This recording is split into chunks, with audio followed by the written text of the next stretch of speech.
this video, I am going to show you how you can create a name edit on CapCut. So just going to open CapCut and tap on your project, select your photo you want to edit.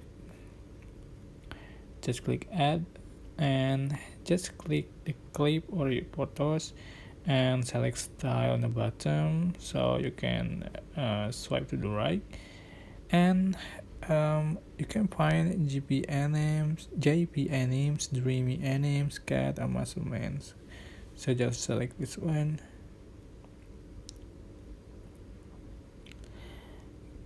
Try this one.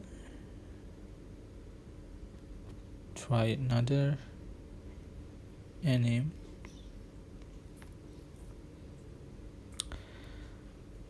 So and click on check marks.